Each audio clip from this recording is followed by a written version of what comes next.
मुंबईकरांनो, यंदाचा बृहमुंबई महानगरपालिका म्हणजेच बीएमसीचा 2026-27 चा अर्थसंकल्प अनेक मोठ्या निर्णयांसह सादर झाला आहे आणि सर्वात जास्त चर्चा होते आहे ती ठेवी मोडण्याच्या निर्णयाची। यंदाचा एकूण अर्थसंकल्प 80,952 कोटी 56 लाख रुपये इतका आहे।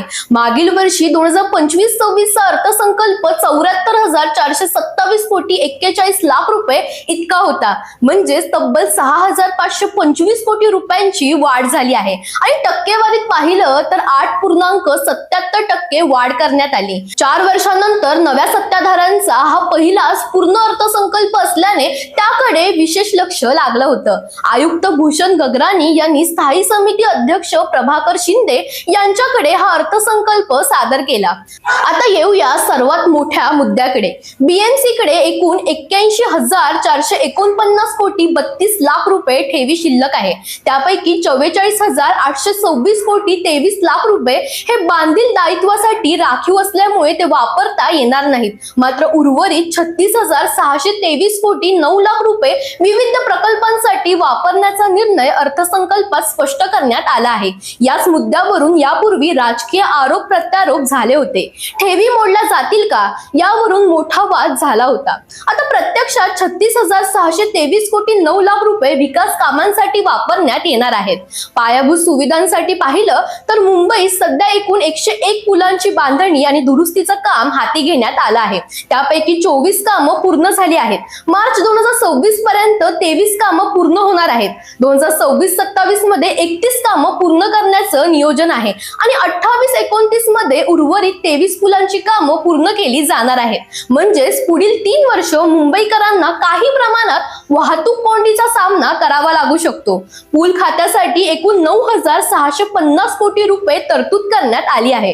कोस्टल रोड प्रकल्पाला ही मोठी तरतूद देण्यात आली आहे। वर्सोवा ते दहिसर कोस्टल रोड साठी 4,000 कोटी रुपये राखीव ठेवण्यात आले आहेत। मोरेगाव मुलुंड लिंक रोड साठी 2,650 कोटी रुपयाची तरतूद आहे। कोस्टल रोडच्या 6व्या टप्प्याचाही यात समावेश आहे। आरोग्य क्षेत्रासाठी 7,456 कोटी रुपयांची तरतूद करण्यात आली आहे। सायन हॉस्पिटल, राजावाडी हॉस्पिटल, नायर रुग्णालय, वांद्रे कर्करोग रुग्णालय यांसह विविध मनपा रुग्णालयांसाठी 1,062 कोटी रुपये राखीव ठेवण्यात आले आहेत। मिठी नदी प्रकल्पासाठी 286 कोटी 25 लाख रुपये तरतूद करण्यात आली आहे। वाहनतळांच्या प्रश्नांवर तोडगा काढण्यासाठी ऑन स्ट्रीट आणि ऑफ स्ट्रीट स्मार्ट वाहनतळ प्रकल्प राबवला जाणार आहे। हा प्रकल्प सार्वजनिक खासगी भागीदार तत्वावर राबवला जाईल आणि त्यासाठी 6,875 कोटी रुपयांची तरतूद आहे। कोस्टल रोड लगत 53 हेक्टर क्षेत्रावर हरित पट्टा आणि उद्यान विकासासाठी 950 कोटी रुपये राखीव ठेवण्यात आले आहेत। बेस्ट उपक्रमासाठी 1,000 कोटी रुपये तरतूद करण्यात आली आहे। 2012-13 पासून जानेवारी 2026 पर्यंत मनपाने बेस्टला 12,028 कोटी 81 लाख रुपये आर्थिक सहाय्य दिले आहे। आर्थिक परिस्थिती लक्षात घेता यंदाही अनुदान देण्यात येणार आहे। महापालिका ग्रीन बॉन्ड्सही जारी करणार आहे। 1,000 कोटी रुपयांचे बॉन्ड्स निर्गमासाठी केंद्राकडून 100 कोटी रुपये अनुदान मिळणार आहे। मोठ्या पायाभूत प्रकल्पासाठी निधी उभारण्याचा हा प्रयत्न असेल। फेरीवाल्यांच्या प्रश्नांवरही महत्त्वाचा निर्णय घेण्यात आला आहे। अधिकृत फेरीवाल्यांना QR कोड आधारित प्रमाणपत्र देण्यात येणार आहे। त्यामुळे अनधिकृत फेरीवाल्यांवर कारवाई आणि अधिकृतांची ओळख पटवणे सोपे जाईल।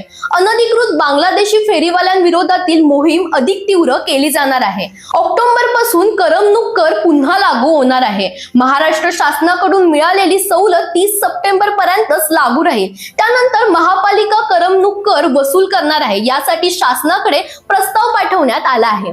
जाहिरात फलकांवरही निर्बंध घालण्यात आले आहेत। 40x40 पेक्षा मोठ्या जाहिरात फलकांना बंदी घालण्यात येणार आहे।